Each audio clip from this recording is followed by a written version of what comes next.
এবছরের এই প্রথম ফুলকপি খাওয়া। ফুলকপির দাম তো বাজারে অনেক বেশি, তবে বর আবার এই নতুন নতুন সবজিগুলো কিনে আনতে একদমই ভোলে না।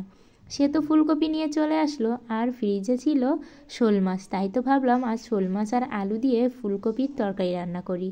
আর আমি তো তোমাদের সাথে সবসময় সাদামাটা রেসিপি শেয়ার করি, তাই কিন্তু আমার রান্নাগুলো এরকমই। আর তোমরা এই সোজাসাপটা রেসিপিগুলোতে অনেক ভালোবাসা দাও। আর সাথে ফ্রিজে ছিল বেশ কয়েকদিন রাখা তেলাপিয়া মাছ, তাই তো ভাবলাম এই মাছগুলো দিয়ে তরকারি রান্না করলে তো ভালো লাগবে না, একটু ঝাল পেঁয়াজ দিয়ে কড়া করে ভাজি করি, খেতে ভীষণই মজা লাগে। এবার দেখুন শুরুতে আমি এখানে শোল মাছটা ভেজে নিচ্ছি। শোল মাছটা খুব বেশি বড় না, দেখুন 5 পিসি মাছ হয়েছে। আর এবার মাছটাকে ভালো করে ভেজে নিয়ে আমি ওই তেলের ভিতরে দিয়ে দিলাম জিরা ফোড়ন। জিরা ফোড়ন দিয়ে আমি ফুলকপি আর আলুটাকে ছেড়ে দিলাম। এবার এটাকে ভালো করে আমি ভেজে নেব। আর ফুলকপি না সেদ্ধ করে রান্না করলে একদমই ভালো লাগে না, তবে এভাবে তেলে ভেজে রান্না করলে না ফুলকপির যে অরিজিনাল স্বাদটা সেটাও বজায় থাকে, আবার খেতে কিন্তু ভীষণই ভালো লাগে। আর এই ফুলকপির ভিতরে আমি অল্প পরিমাণে লবণ আর হলুদ দিয়েই কিন্তু ফুলকপিটাকে ভেজে নেব, এবং আমি ঢাকনার সাহায্যে ঢেকে ঢেকে এটাকে ভেজে নেব, তাহলে খেতে বেশি মজা লাগবে।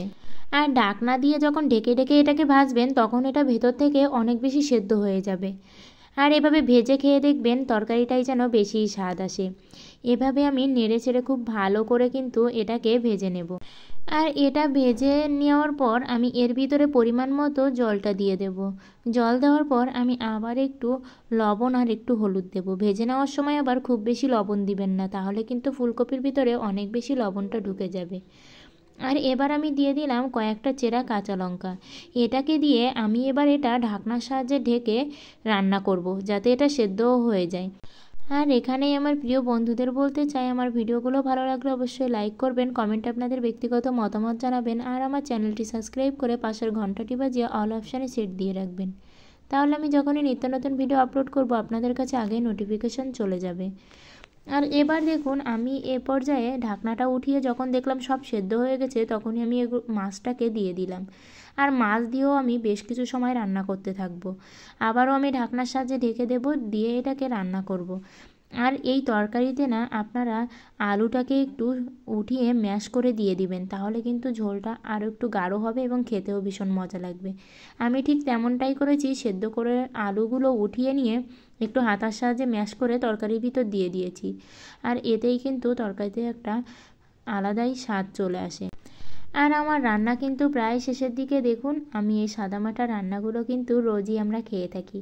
হ্যাঁ, মাংস মশলা তো খেতেই হয় মাঝে মধ্যে, তবে অত বেশি মাংস মশলা না আমরা খেতে পারি না, একটু প্রবলেম হয়। তাই তো এই সাদামাটা রেসিপিগুলোই আমরা খেয়ে থাকি। আর এভাবে একবার খেয়ে দেখবেন তরকারির যে অরিজিনাল স্বাদটা না আপনারা বুঝতে পারবেন।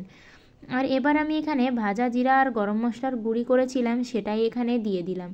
এটা দিয়ে আমি জাস্ট 2 মিনিট এটাকে রান্না করব, তারপর কিন্তু আমি তরকারিটাকে নামিয়ে নিলাম। আর নামিয়ে নিয়েও উপর থেকে আমি অল্প পরিমাণে একটু গুঁড়ি ছড়িয়ে দিলাম। এতে যেমন ফ্লেভারটা সুন্দর আসবে, তেমনি কিন্তু খেতেও অনেক বেশি মজা লাগবে।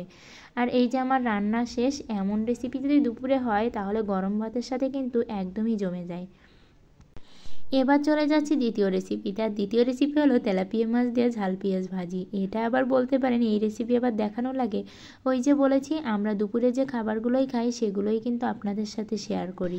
আর এবার মাছটাকে আমি ভালো করে ভেজে নিয়ে মাছের মাঝখানটায় আমি ফাঁকা করে নিলাম। এবার এর ভিতরে আমি ঝাল পেঁয়াজটা দিয়ে দিলাম। ঝাল পেঁয়াজ দিয়ে ভেজে নামিয়ে নিলেই রেডি তেলাপিয়া মাছ ভাজি। আজকের ভিডিওটা এ পর্যন্তই। ভালো লাগলে সবাই লাইক কমেন্ট করবেন, সাথে থাকবেন।